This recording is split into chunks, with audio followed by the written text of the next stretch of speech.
All right. Happy Saturday to everyone. It's the 5th of February 2022. This is Mr. E from the River House. I'm wearing my shirt today.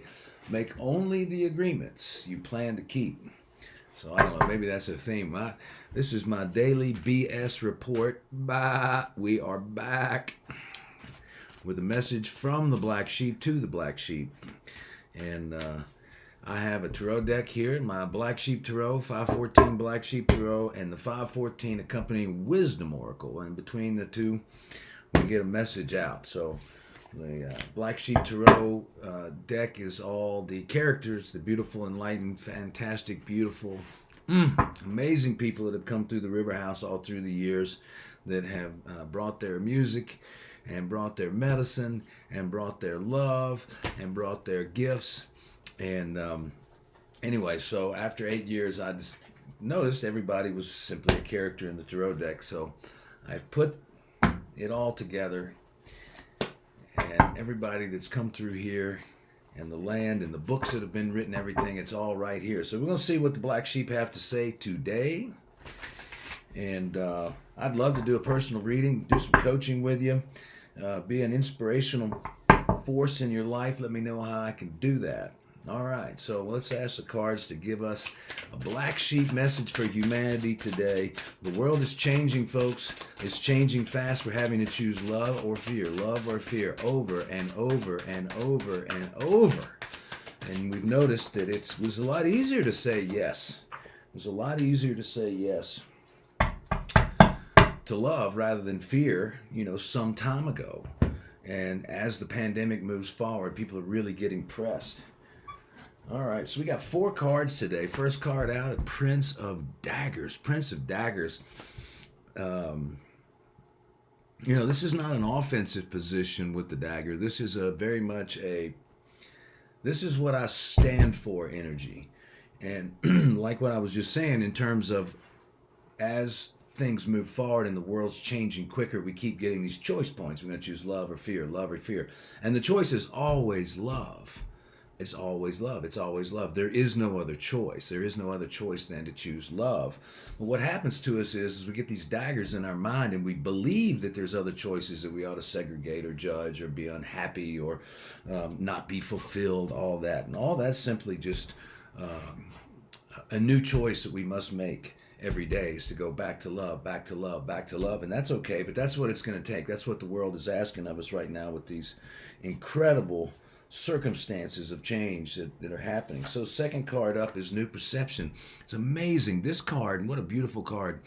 It's the 7 of the Major Arcana. So that being a Major Arcana gives us the theme more than the Prince of Daggers. The Prince of Daggers has a message of clarity. It's like be really, really clear about what it is you want, and be okay in yourself to stand up for what's right in your own internal code, and teaching people how to treat you by treating them the same way and being very clear in your words and your actions. So this is all about clarity, Prince of Daggers. But the Major Arcana card right now is New Perception, is asking you to turn your life upside down in terms of the way that you look at it. Look at things different, right? It's the Hangman in the original Tarot, and it's asking us all, and this has come up almost 3 days in a row, I feel like, which is there's a new way of looking at the world. There's a new way of looking at people. There's a new way of looking at everybody. And I came out with a book not too long ago called The Spark. And the spark is all about seeing, and it's like what we say in yoga, namaste, namaste. It's like, I see the light in you because there's a light in me. We've all got the light in us. We've all got the spark in us. So when we look at the world through the eyes of the spark, we're looking at it with corrected perception. If we're looking at the world without compassion, we're only seeing half the picture, and that opens it up for judgment and that kind of thing. Yeah, wow, this card's been coming up too. It's the 5 of Daggers. The 5 of Daggers, which is like kind of the feeling of chaos. I mean, that's what the world is in right now, right? It's just like it's a battlefield. There's been all these opinions, because a battlefield is nothing more than one side having one opinion and another side having another opinion. Whether they're going to battle with swords or tanks or words or silence or whatever it is, there's still expending a lot of energy. You know what you feel like when you get into a fight with somebody and you feel so justified and right, and the next thing you know, you feel depleted and down, like, oh my God, I can't believe I got involved in that. And that's what keeps happening to us. It keeps happening to everybody. People getting drawn into these political wars and all of these things. Wow. And the last card is the Six of Daggers. The Six of Daggers. So following these two cards follow one another in the play, right? It's a each suit. This is the air suit.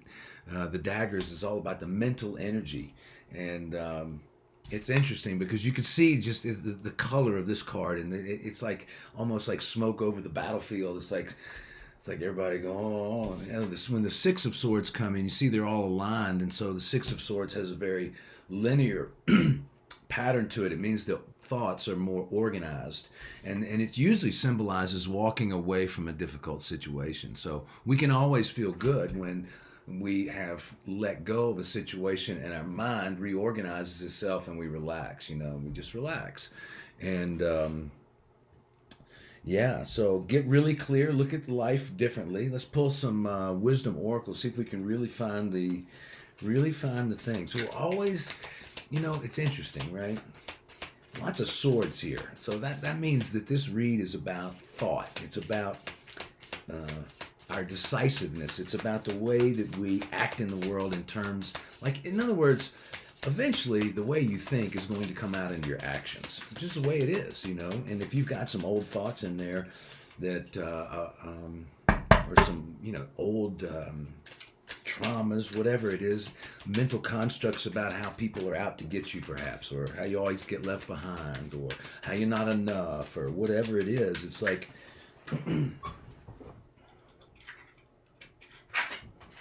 excuse me, just trying to gain the cards here.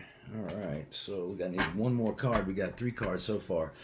But with all this swords energy, and with the one major arcana, which is all about new perception, really look at the world differently, our mind can easily make up a story that life's against us. Our mind can easily make up a story that something that somebody did is personal to us. Our mind can easily make up a story that because somebody did something that was personal to us, is there's something wrong with them. Those are all thought patterns that only create a battlefield in our mind. They only take energy away from us because they're not aligned with who we really are. Everybody is God. Everybody is the divine. Everybody is the spark. Namaste, namaste, namaste. And we forget that because we start to believe all of these thoughts that we have that are teaching us that life is a battlefield. And what we're doing with this card is getting above the battlefield. Get above the battlefield that your mind tells you that there's anything wrong with the world. It's so easy as a black sheep, somebody that has been told that their expression has not been in line with all the other sheep, the white sheep, or the other colored sheep. It's this amazing thing. But we do have the opportunity, I like this being the outcome, is to walk away.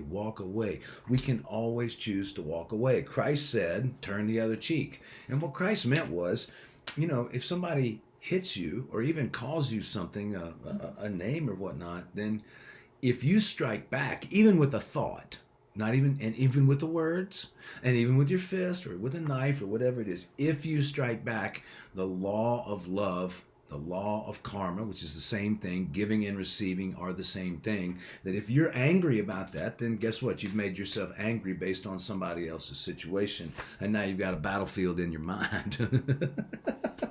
But if you're really looking at it perfectly, you understand that, hey, you could do battle with an ego, but if you look at it upside down, you realize, oh, they're just not in their right mind right now. And I can see that by turning this around, not making it personal. And I can walk away from this situation. I can be happy no matter what. And I think that's what the black sheep are learning. It's like, it's so easy to take the projection. It's so easy to look at your life and make a judgment about it.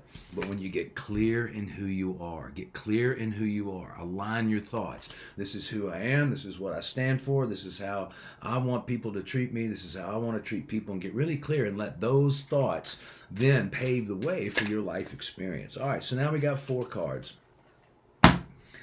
First one out is I Met the Warden. Now, this is a song I wrote some time ago, and it's called The Warden, and I met the warden, and the warden is me. I met the warden, and the warden is me. But that's not what this. There's another card in here that said the warden is me. This right here is saying that I have imprisoned myself with my own thinking, and I did it. And until you recognize that you did it, then you're not going to be able to take all the responsibility of being able to have the undoing of this mental prison that you're in. In other words, we got into this prison because I met the warden.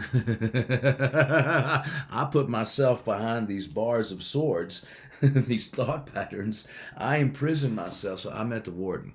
And until we see, in other words, if we're a victim to it, we can never change it. But if we say, no, I'm at the warden, I did this whole thing. My life is exactly the way it is because I created it with my thoughts. My perceptive thinking has created how I experience and see life. Allow dramatic relationships to naturally fade away. Naturally fade away. You don't need to push them out. You don't need to be violent. You don't need to create a battlefield to just get rid of the drama in your life. All you do is you sow more seeds of karma and you get the drama back. I mean, how many of us have tried to get out of a situation and we burned it up on the way out, or we made it wrong and all the rest of it just to get out of the situation? And then we got out of the situation, we're like, oh my God, I didn't have to do it that way. I could have walked away quietly and let the thing just resolve itself. And I'm sure we've all done that. You know, we're learning. We can allow. That doesn't mean push. That doesn't mean judge. That doesn't mean any of it. Allow dramatic relationships to fall away, fade away. If you don't respond to somebody, if you don't turn the other cheek, if you don't